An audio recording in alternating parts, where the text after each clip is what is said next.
This video is created for educational purposes and should not be used as medical advice.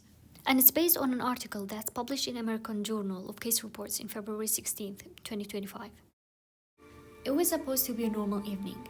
A 44-year-old woman stood in her bathroom brushing her hair when suddenly she felt dizzy. Her vision blurred, her heart raced. She grabbed the sink for support, but her legs gave out. She collapsed onto the cold bathroom floor.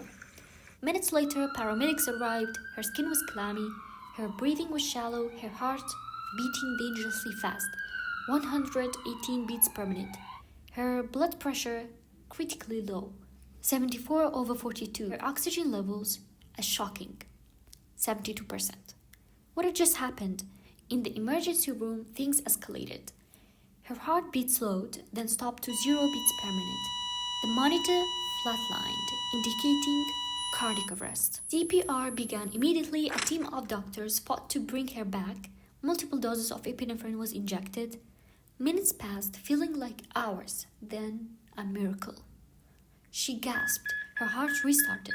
Eventually, the patient returned to sinus rhythm with a heart rate of 116 beats per minute and a blood pressure of 76/42 millimeters of mercury, which was maintained with norepinephrine and dopamine.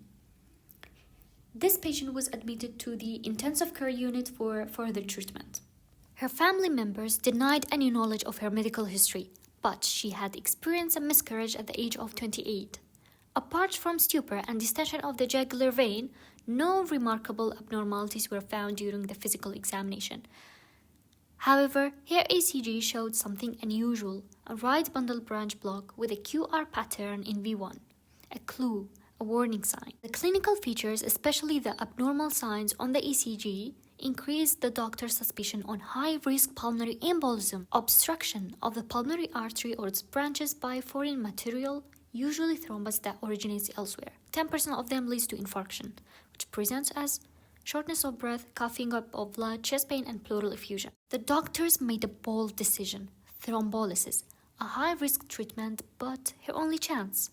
Urgent thrombolytic therapy, alteplase, was administered before confirmation with CT pulmonary angiogram. The ECG changes mentioned in pulmonary embolism originate from when the pulmonary artery is occluded by a massive thrombus. This leads to significant dilatation of the right ventricle, while the volume of the left ventricle is compressed. Therefore, right ventricle dilatation increase in the right ventricle to left ventricle ratio can affect the QRS wave, which leads to clockwise rotation of the QRS axis in the horizontal plane, results in right bundle branch block. But when right ventricle dilatation worsens, the first R wave of the right bundle branch block disappears and a QR pattern presents in lead V1.